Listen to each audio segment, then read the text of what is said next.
YTN 라디오 김우성의 생생경제. 애청자 여러분 안녕하십니까? YTN 뉴스 FM 김우성 PD입니다. 집이 문제가 아니라 돈이 문제다. 강남 부동산, 지방 부동산의 극명한 온도차를 두고 진단하는 이야기입니다. 특히 최근에는 강남의 똘똘한 한 채 이런 논란까지 더해져서 강남 집값, 개인의 선택이 아니라 자산 증식의 새로운 편법의 장까지 열렸습니다. 이른바 자전거래 이야기인데요. 거래가 일어난 것처럼 꾸며 높은 거래가액 신고를 하고요. 그렇게 해서 집값을 다시 높이는 방법입니다. 집이 아니라 돈이라는 말 와닿으시죠? 첫 번째 인터뷰에서 자전거래를 비롯한 시장 상황, 현장 전문가 연결해서 어떤 이야기인지 알아봅니다. 삼성전자 주식은 한 주 가격만으로도 비쌌습니다. 액면 분할 이야기가 없다가 오늘 발표되고 화제가 모입니다. 최근 실적도 좋죠. 오늘 경제톱뉴스에서 이 이야기 전해드립니다.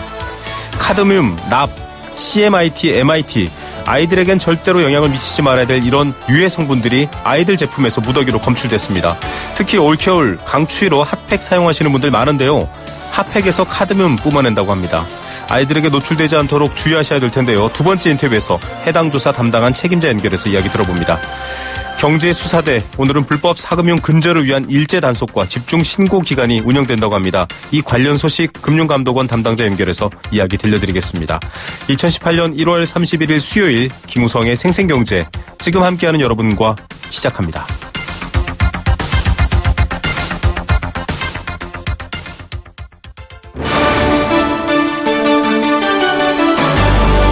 YTN 라디오 김우성의 생생경제.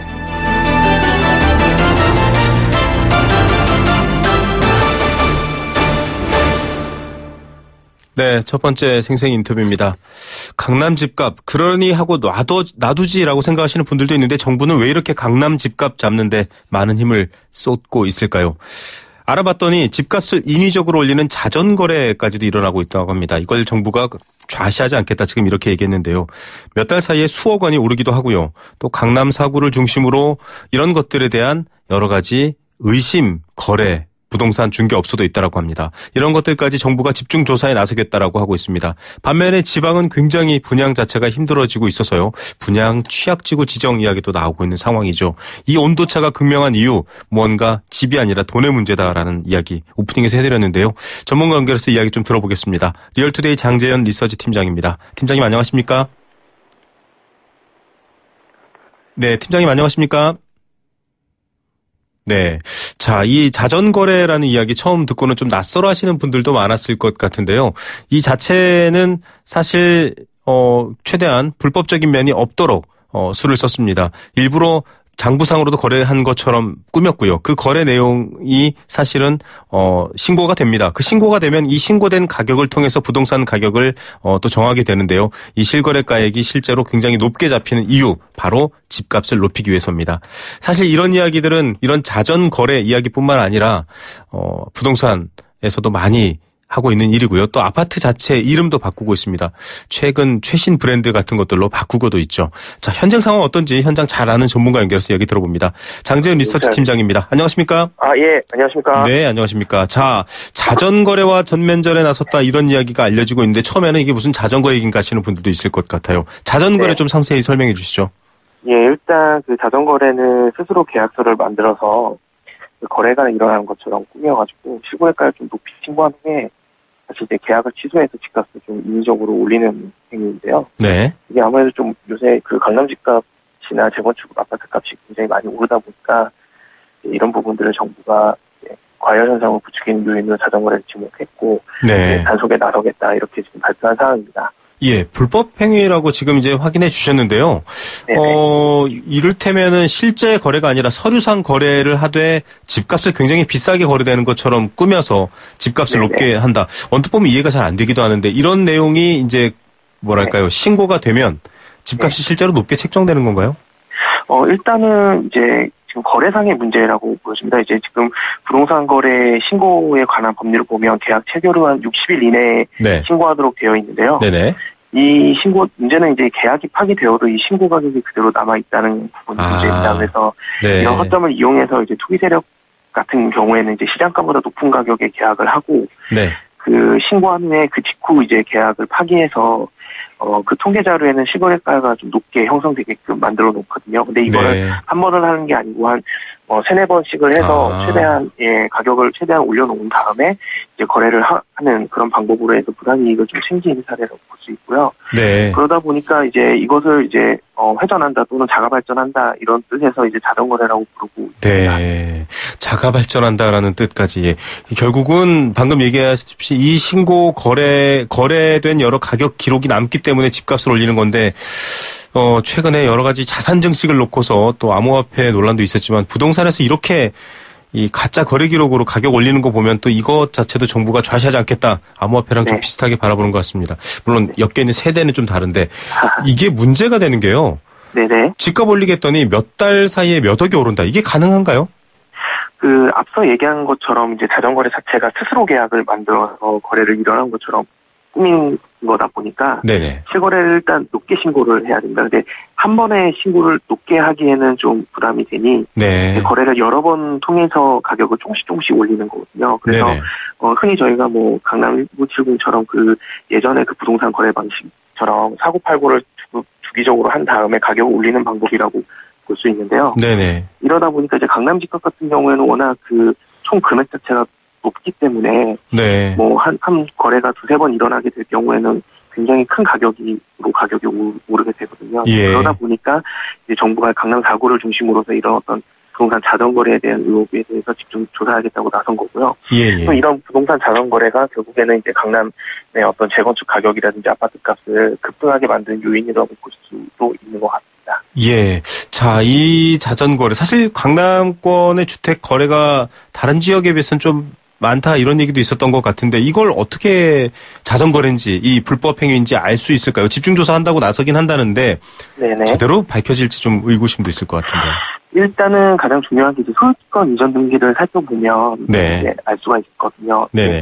가격을 거래가 많이 일어난 아파트라든지 혹은 어떤 단지들을 그 거래 신고 내역을 보고 실거래가가 실제 높게 측정되어 있는데 소유권 이전 등기를 하지 않았다든지 혹은 강남 재건축이나 고가 아파트 거래 내역을 좀 추적해보면 이런 부분들을 좀 알 수 있거든요. 그래서 정부 역시도 이제 국토부와 국세청이 합동으로 이런 부분들을 이제 불법 거래를 합동 점검하겠다 이렇게 발표를 했고 이제 소유권 이전 등기가 되지 않았는데도 불구하고 가격이 높게 계속 신고가 된 부분들은 이런 부당 거래일 가능성이 굉장히 높다고 보고 있는 것 같습니다.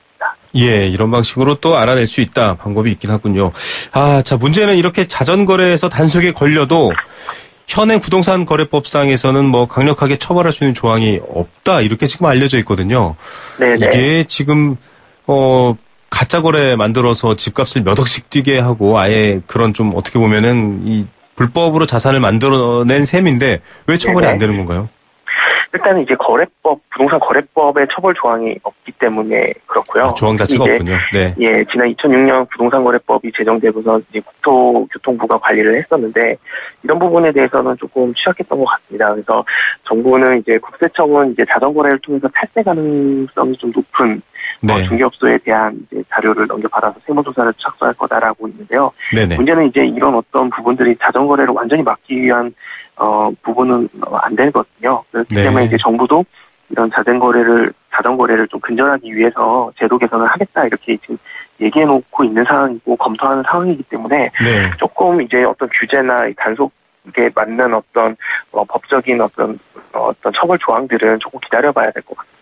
사실 섣불리 뭐 여론 문제도 있고요. 많은 분들이 지금 사실은 동참하시는 분들도 있을 수 있기 때문에 쉽게 뭐 하기는 어렵겠지만 제도 개선은 그래도 좀 생각해 볼 필요가 있을 것 같은데요. 어떤 정도의 방식으로 좀 준비되고 있을까요?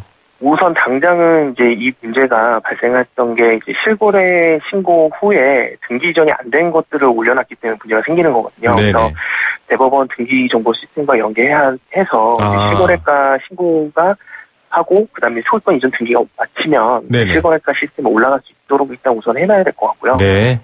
또 하나는 이제 실거래가 신고 계약 체결 후에 지금 60일이거든요. 60일 내에 신고를 하면 되기 때문에 신고를 하지 않게 된 경우에는 계속해서 그 가격이 올라와 있게 됩니다. 그래서 이런 어떤 실거래가 신고 기간도 한 30일 정도로 좀 줄여서 단축을 해서 빠르게 신고가 될 수 있도록 만들어주는 게 일단 그것도 좀 중요하다고 생각합니다. 실제로 매매가 그리고 이제 실거래가가 신고가 되지 않게 하기 위해서는 뭐 이제 전자계약서라든지 네. 뭐 이런 부분 또 이제 카드라든지 뭐 이렇게 해서 실제 신고한 계약자가 분명히 밝혀질 수 있는 어떤 그런 투명성도 역시 거래 과정에서 생길 수 있게끔 좀 해야 되는 부분도 분명히 있다고 보여집니다. 예, 정말 이 셀프 거래하면은 이렇게 값이 올라간다.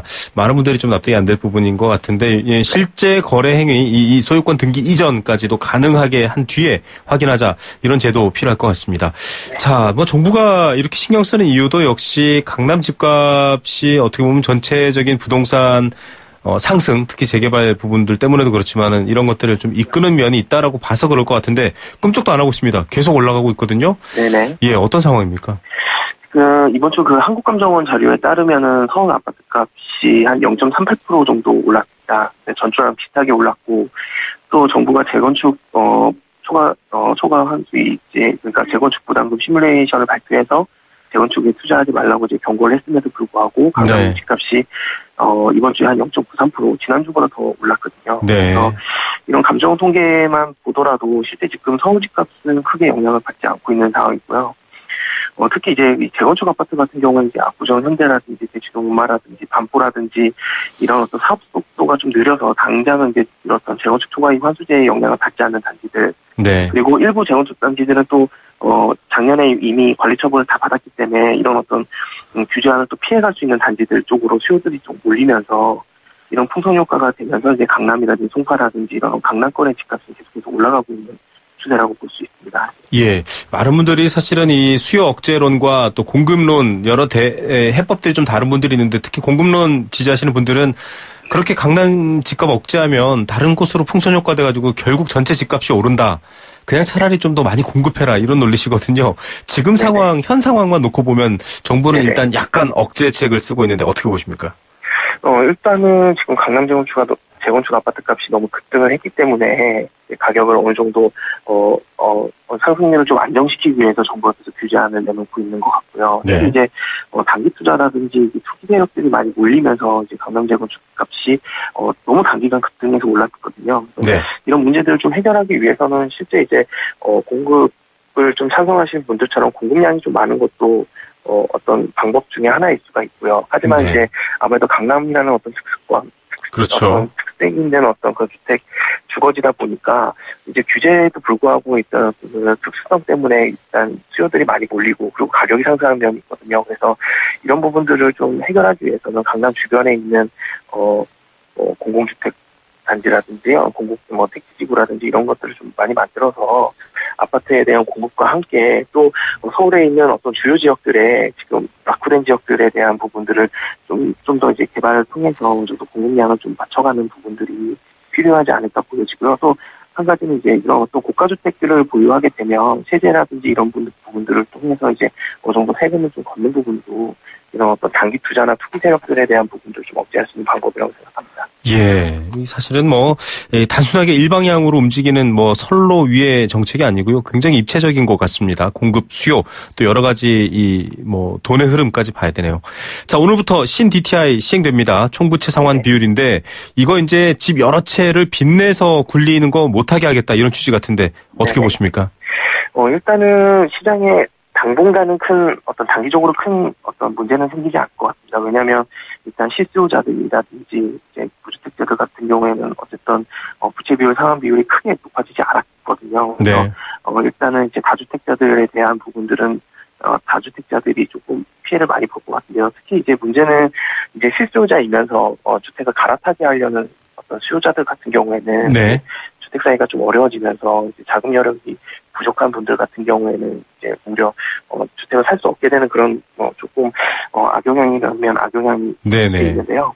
그거 외에 하지만 이제 워낙 이제 분양 물량이라든지 혹은 이제 그 신규로 공급되는 아파트들이 많이 있고 또 실수요자들이 많이 있는 어떤 수도권 시장들 같은 경우에는 입주 물량이 몰리지 않는 지역들 같은 경우에는 크게 문제 없이 이제 어느 정도 소화가 될 것으로 예상이 되고요.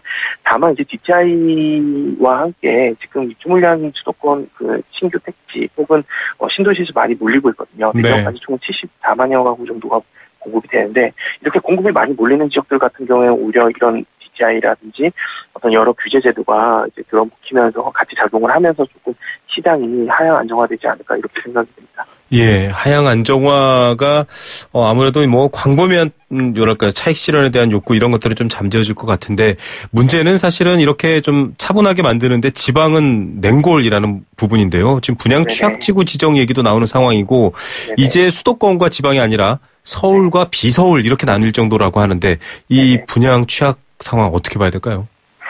일단은 지방 같은 경우에는 이제 서울이나 수도권만큼 이제 수요층이 많이 없는데도 불구하고 최근에 이제 뭐 기계발이라든지 혁신도시라든지 해서 공급들이 굉장히 많이 일어났거든요. 특히 이제 그 지방 광역시의 어떤 도심 재건축이라든지 도심 재개발이 굉장히 활발하게 일어나면서 부동산 시장들이 굉장히 작년, 재작년에 굉장히 호황을 보였는데요. 문제는 네. 이제 한꺼번에 너무 많은 공급량들이 있다 보니까 수요가 부족한 지방 같은 경우에는 이제 아파트 값이 앞으로 어느 정도 하향 곡선을 그릴 것으로 예상이 되고요. 반면에 네, 더 떨어지는군요. 수도권이나 서울 같은 경우에는 이제 공급량이 그동안에 없었기 때문에 서울 같은 경우에는 이제 수요에 비해서 공급이 많이 부족한 상황이거든요. 네네. 그렇기 때문에 이제 전세값이라든지 아파트값이 어느 정도 강세를 계속 유지할 것으로 예상됩니다. 예, 여러 제도 변화 그리고 분양 온도차 이런 것들까지 좀 잘 고려하셔서 실수요자분들 현명한 선택하셔야 될 것 같습니다. 오늘 말씀 감사드립니다. 예, 고맙습니다. 네, 리얼투데이 장재현 리서치 팀장이었습니다. YTN 라디오 김우성의 생생경제.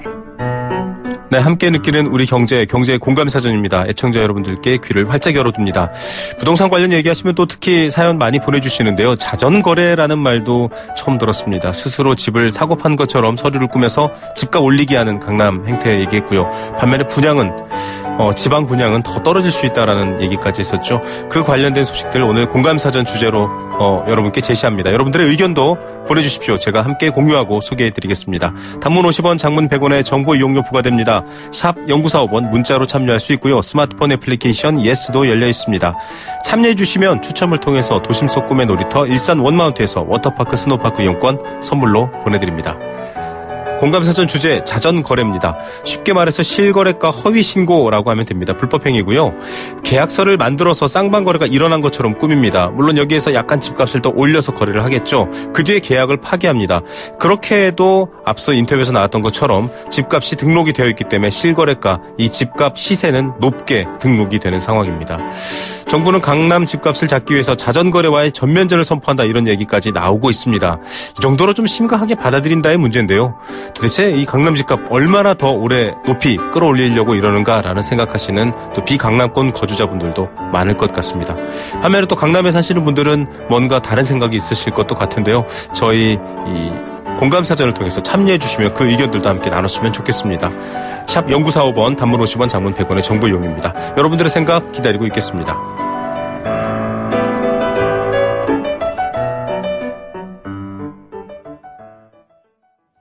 네, 생생경제 일부 포스코와 함께했습니다. 캠페인 2개 듣고요. 이 시각 주요 경제 뉴스 또 삼성 액면 분할 소식 전해드립니다.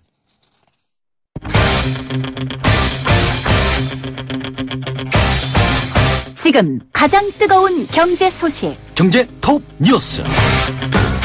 네, 현재 시각 3시 29분 55초입니다. 곧 3시 30분인데요.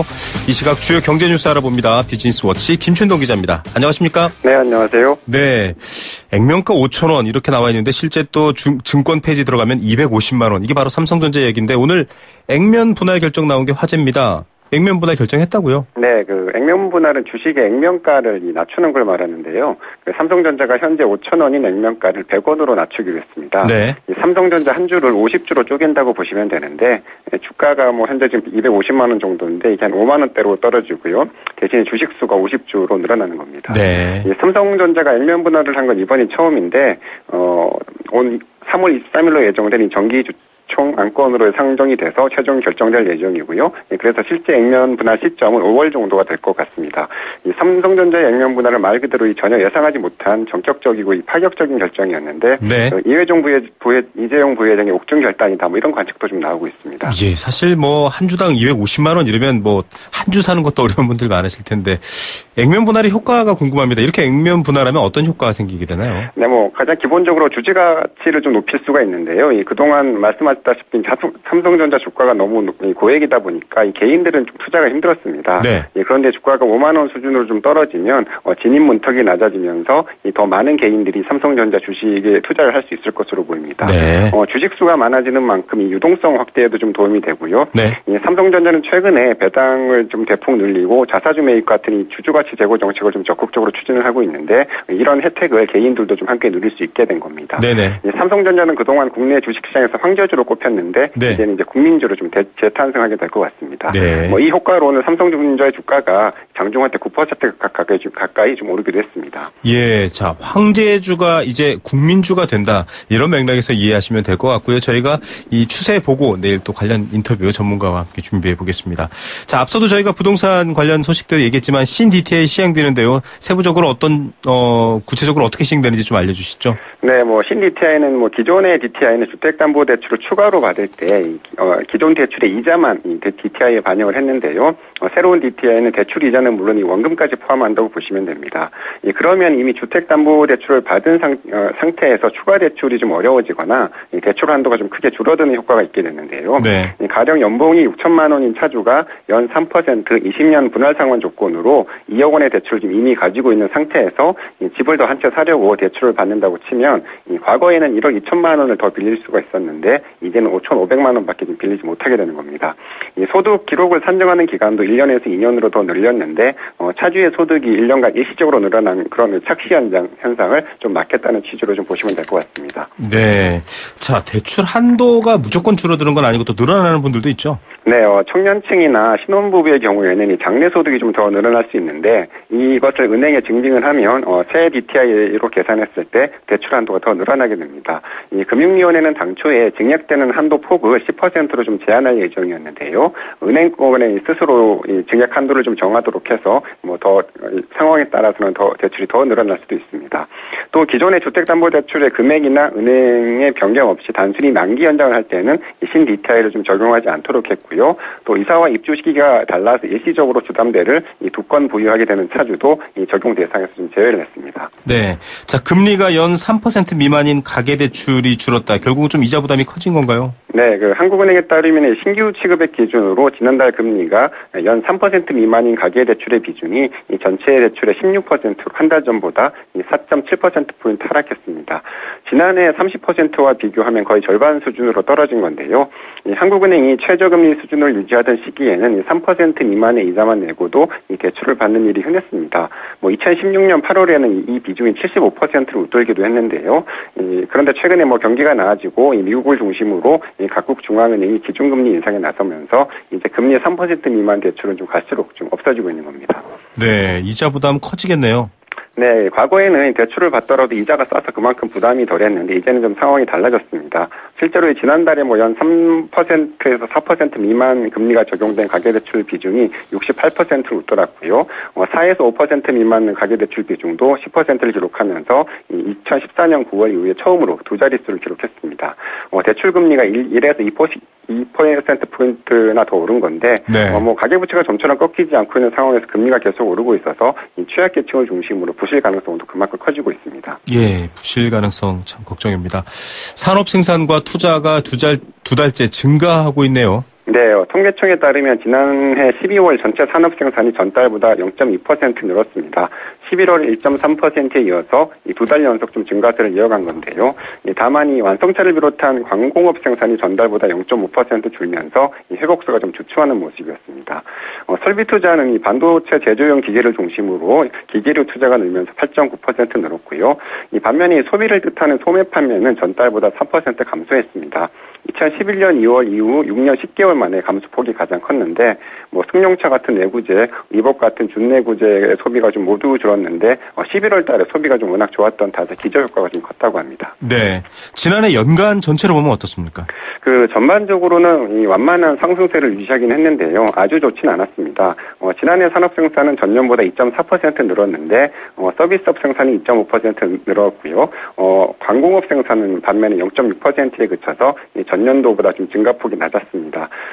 특히 이제 제조업 평균 가동률이 0.7%포인트 하락한 71.9%를 기록했는데 98년 외환위기 이후에 가장 좀 낮았다고 합니다. 또 이 소비는 준내구재를 비롯한 제외한 내구재와 비내구재 소비가 늘면서 전년보다 2.7% 늘긴 했는데 2014년 2% 이후에 3년 만에 가장 낮은 수준이었고요. 설비 투자는 14.2%가 늘었고 건설 기술도 10%가 증가했습니다. 예, 지난해 부동산 증여가 역대 최대라고 하는데요. 어떤 이야기입니까? 네, 국토교통부에 따르면 지난해 전국의 부동산 증여 건수가 총 28만 2,680건을 기록했는데 전년보다 4.9%가 늘면서 역대 최대의 규모를 기록을 했습니다. 이 가운데 주택의 증여 건수가 총 8만 9,312건으로 10.3% 급증을 했습니다.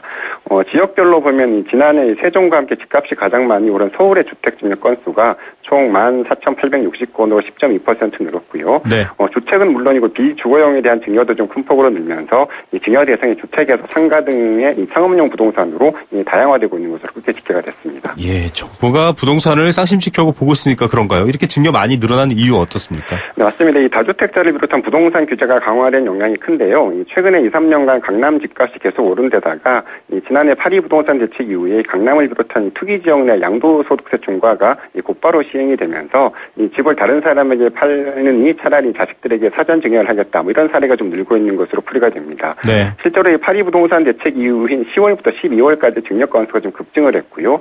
이 서울 시내 주택 증여 규제가 집중된 강남이 이 강북보다 증여 건수가 월등히 많았습니다. 네. 지난해 서울에서 주택 증여가 가장 많이 이루어진 곳은 강동구와 서초구였는데 이 두 구 모두 지난해 재건축 사업 추진이 가장 활발했던 지역이었습니다. 네. 오늘의 톱뉴스는 어떤 것 선택하시겠습니까? 가계대출 금리 기사를 꼽고 싶은데요. 이자가 비싸지고 있는 만큼 재테크는 물론이고 대출을 결정할 때도 그만큼 조금 더 신중하게 결정을 할 필요가 있을 것 같습니다. 네, 이제 이자 부담 커지고 있습니다. 염두에 두시기 바랍니다. 오늘 뉴스 감사드립니다. 네, 감사합니다. 비즈니스워치 김춘동 기자였습니다.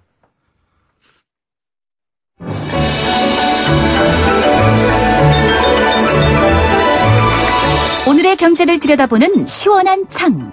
YTN 라디오 김우성의 생생경제 생생인터뷰. 네, 두 번째 생생 인터뷰입니다. 올겨울처럼 추위가 맹위를 떨칠 때 아이들의 필수 아이템이 있습니다. 물론 어른들도 사용하는 건데요. 바로 핫팩입니다. 온열팩이라고 하죠. 자녀 두신 분들은 한 번쯤 또 액체 괴물이라는 별명을 가진 장난감인데요. 좀 흐물흐물합니다. 이런 것들 보신 적 있을 겁니다. 그냥 아이들이 선호하는 장난감, 또 사람들이 관심 있어하는 유행품 정도로만 생각했는데요. 건강을 심각하게 위협할 수 있다고 합니다. 어제 국가기술표준원의 조사 발표가 있었습니다. 핫팩, 액괴, 이런 또 완구류, 야외 활동 제품에서 기준치를 초과하는 유해 물질들이 검출됐다고 합니다. 특히 아이들의 경우에는 카드뮴, 납, 가습기 살균제 성분으로 알려진 CMIT 등은 좀 치명적인데요. 어떤 내용인지 주의해야 될 사항은 없는지 해당 조사 담당한 국가기술표준원의 박재훈 제품시장관리과장 연결해서 이야기 들어봅니다. 과장님 안녕하십니까? 예, 안녕하십니까? 네. 자, 이거 뭐 핫팩 아이들뿐만 아니라 어른들도 하나씩 쥐고 다니는 경우 많이 봅니다. 유행처럼 사용하고도 있는데 유해 물질이 나왔다. 어제 이런 조사 결과가 나왔거든요.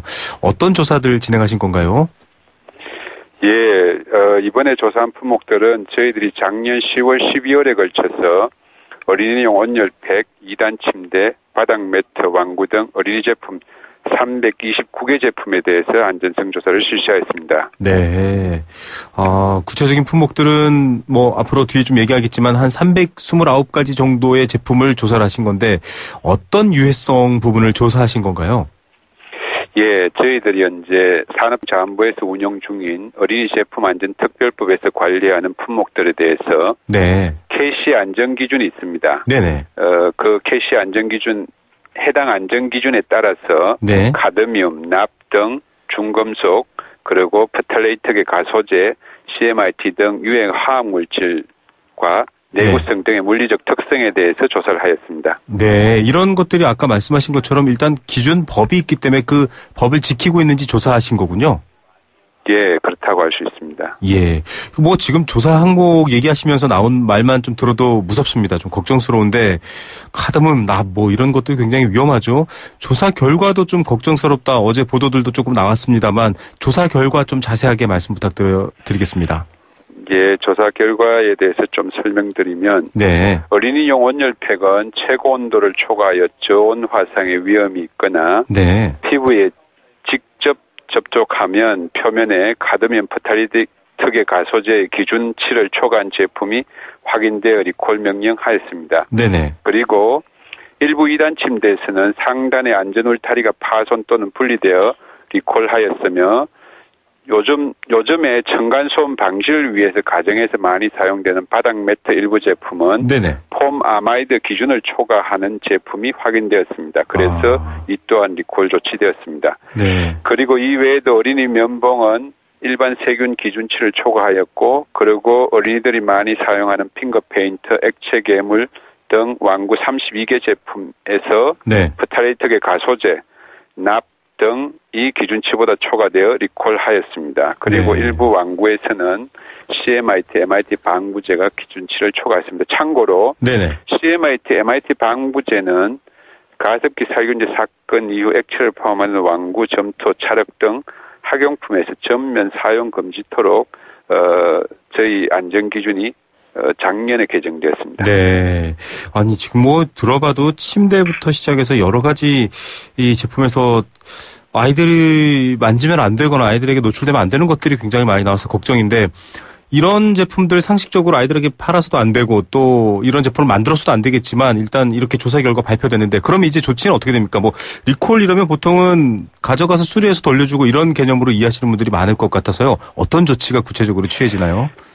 예, 이번에 적발된 부적합 제품들을 제조한 사업자 그리고 수입하는 수입업자들은 네네. 제품안전기본법에 의해서 즉시 이러한 제품들을 시중에 매장에서 전량 수거를 하여야 하고요. 네네. 그리고 이들을 구매한 소비자들로부터 환불, 교환 등을 통해서 제품을 전량 수거해야만 합니다. 아, 네. 만약에 이런 해당 사업자들이 이를 이행하지 않을 시에는 네네.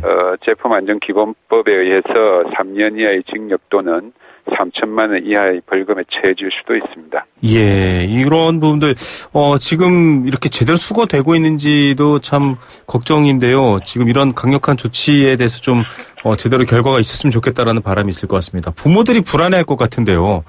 뭐 개인들이 이런 성분들 검사를 할 수도 없고 사실 쓰면서도 좀 꺼림직하시고 그럴 텐데 좀 미리 이런 위험성 알고 피할 수 있는 방법도 있나요? 이번에 좀 여러 가지 안내된 것 같은데요. 예, 그래서 저희들이 국민들에게 이러한 위험성을 알리기 위해서 제품 안전에 관련된 법 등 규정 그리고 안전성 조사 결과 등을 네.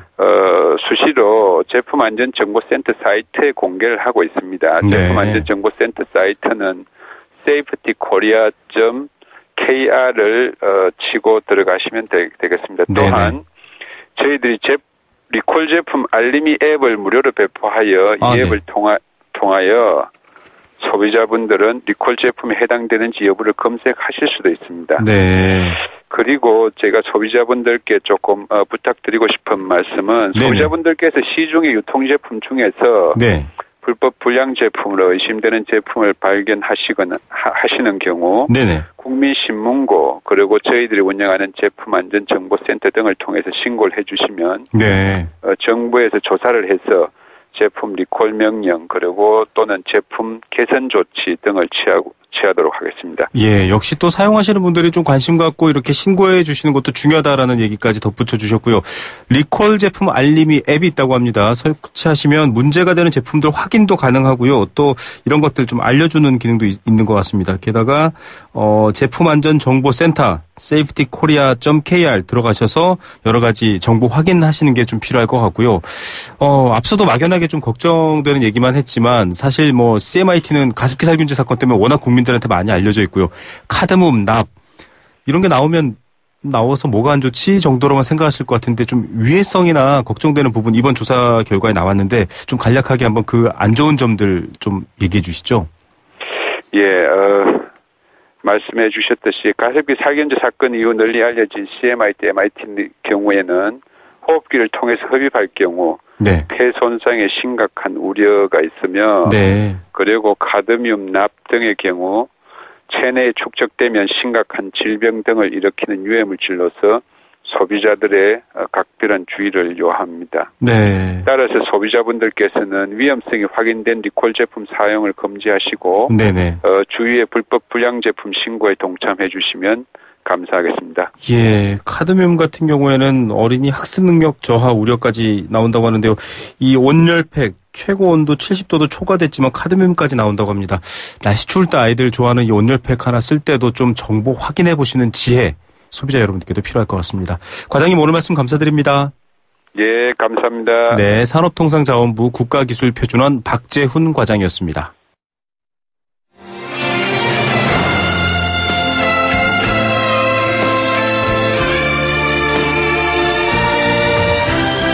YTN 라디오 김우성의 생생경제 더불어 함께 살아가는 삶 그리고 더 나은 삶을 꿈꾸는 시간 오후에 만나는 싱싱한 라디오 경제 김우성의 생생경제가 대한민국 경제를 지키는 여러분과 지금 함께하고 있습니다.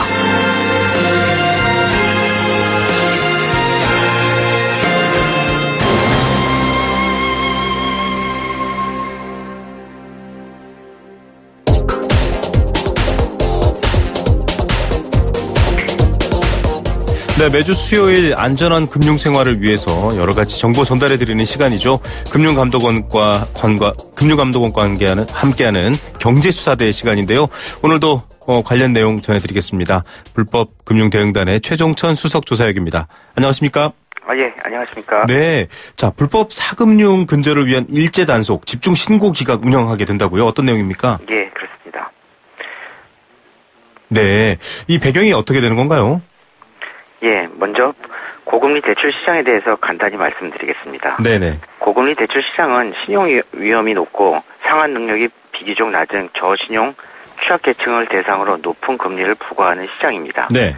저신용자의 자금 이용 기회의 확대 등 긍정적 측면에도 불구하고 무분별한 대출로 인하여 대출 소비자의 상환 능력에 비해 과도한 채무를 부담시켜 채무 불이행을 양산시키는 사회적 비용이 발생합니다. 네. 이에 따라 정부는 대부업법 및 이자제한법 시행령을 2017년 11월 7일 개정하여 2018년 2월 8일부터 법정 최고금리를 24%로 인하하는 시행령 24%로 네. 인하하여 시행합니다.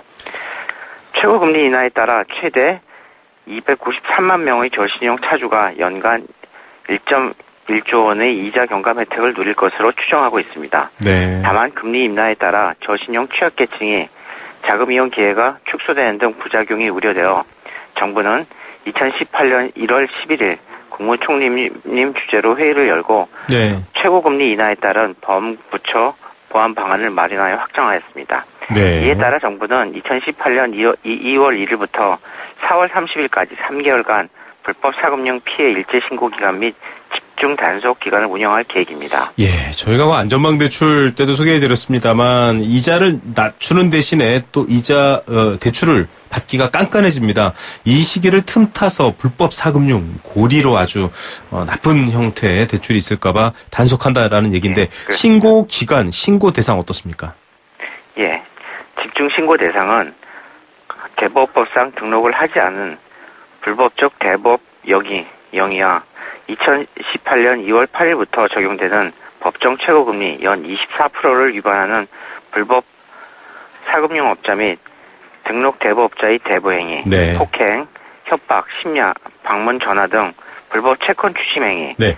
불법 대부 광고 등의 불법 사금융 행위를 비롯하여 대출 사기, 보이스피싱, 유사수신 등 금융 사기 행위입니다. 네. 이렇게 법이 막고 있는데도 불구하고 흔히 사채 이런 표현을 쓰시기도 하는데요. 이런 불법 사금융, 만약에 피해를 좀 당하게 될 경우에는 좀 신고를 해서 국가의 도움을 받아야 될 텐데 어떻게 하면 됩니까? 그렇습니다.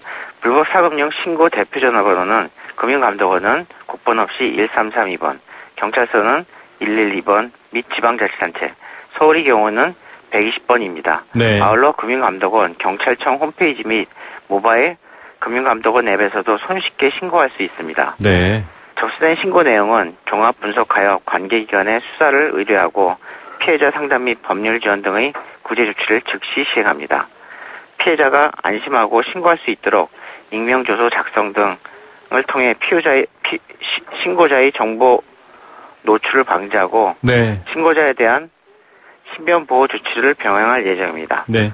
불법 사금융 신고와 연계하여 경찰, 검찰, 금융감독원, 지방자치단체 합동으로 대대적 집중 단속 등 강도 높은 수사와 점검을 실시합니다. 전국 59개 검찰청과 17개 지방경찰청 지능범죄수사대, 일선경찰서 지능강력팀을 중심으로 대대적인 집중 단속과 수사를 실시할 계획입니다.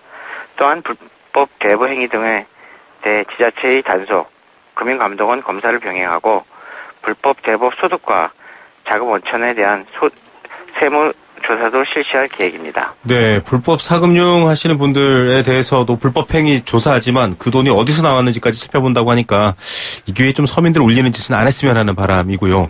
이 좀 신고가 많이 돼야 될 것 같거든요. 신고 좀 잘 되게 하려고 또 추진하는 것들이 있다고 하는데 어떤 겁니까? 예, 감독원에서도 몇 가지 추진하고 있습니다. 네. 첫째는 불법 사금융 일제 신고 기간 동안 네. 금융감독원은 불법 사금융 피해 신고센터를 합동 신고 처리반으로 확대 개편 운영할 계획입니다. 네. 이를 통하여 불법 사금융 시장 동향에 대한 상시 모니터링을 실시하고 신고 내용을 분석하여 피해 구제, 수사 의뢰 등 신속 조치를 시행할 예정입니다. 네. 또한 신고센터 상담 시간을 현행 평일 9시에서 6시까지 해서 토요일 오전까지 확대 운영하고 이번 설 연휴 기간에도 설날 당일을 제외한 연휴 기간에 상담센터를 운영할 계획입니다. 네. 두 번째로 공익신고자 신고 포상 제도를 확대할 예정입니다. 유사 수신의 제보 실적, 수사 기여도 등에 따라 신고자에게 최고 1천만 원까지 포상금을 지급하는 공익신고자 포상 제도를 등록 대부, 대출 사기, 보이스피싱까지 확대 도입하여 불법 사금융에 대한 내부자 제보 등을 적극 유도할 계획입니다. 셋째는 온라인 시민감시단을 운영할 계획입니다. 네. 작년까지 불법 대부 광고 등을 적발하는 시민감시단을 오프라인으로 운영했는데 2018년 2월부터는 오프라인 시민감시단과 병행하여 국민참여형 감시단인 온라인 시민감시단을 300명으로 순차적으로 선발하여 온라인에서 발생하는 불법 대부 광고 등을 집중 점검할 예정입니다. 네, 이렇게 촘촘하게 불법에 대해서는 단호하게 살펴본다고 했고요.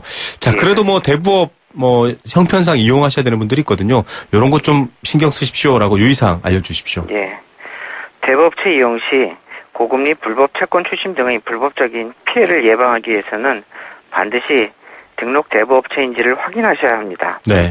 또한 대부업체 이용보다는 서민금융진흥원 국번 없이 1397번에서 본인의 네. 소득과 신용도에 맞는 저금리 대출 상품을 찾아 이용하는 것이 이자 절감은 물론 불법 대출 중개수수료나 과다 신용조회로 인한 피해를 예방할 수 있습니다. 네. 생활정보지 등 대부업체 광고를 통해 대출을 알아보는 경우 금리 등 주요 사항에 대해 허위 과장 광고 등 불법 행위가 있을 수 있으므로 특별히 유념하셔야 합니다. 예, 참 이런 부분들 여러 가지 계약 내용에서도 주의할 게 많은데요. 저희가 또 차후에 한번 알려드리도록 하겠습니다. 자, 이 집중 신고 일제 단속 기간입니다. 불법 사금융 좀 이럴 때는 안 하는 게 여러 가지로 좋지 않을까라는 생각도 듭니다. 오늘 말씀 감사드립니다. 예, 감사합니다. 네, 금융감독원 불법금융대응단 최종천 수석조사역이었습니다. 네, 생생경제 포스코와 함께했습니다. 7040님 아주 따끔한 문자 주셨습니다. 정부에서 아무리 많이 짓고 공급하면 뭐합니까? 한 사람이 다 싹쓸이해서 가져가는데요. 한 사람이 700채의 집을 갖고 있다라는 뉴스도 본 적이 있습니다. 여러 가지 방안 얘기하는데 보유세 강하게 해서 한 채만 보유하도록 좀 해야 될 것 같습니다라고 얘기해 주셨습니다. 아마 실수요자 입장에서는 이런 말씀 나오실 것도 같아요. 7292님께서는요. 아마 유해물질 검출된 핫팩, 액괴 이런 것들 보고 걱정하시는 것 같은데 우리 딸 회사 갈 때 춥다고 배에다 붙이고 가는데 큰 걱정이네요. 안심하고 쓸 게 하나도 없습니다라고 하시는데요. 아까도 보셨지만 이런 제품 위험 알림이 이런 것들 통해서 좀 정보 미리미리 파악해야 될 것 같습니다. 7040님께는 저희가 선물 보내드리겠습니다.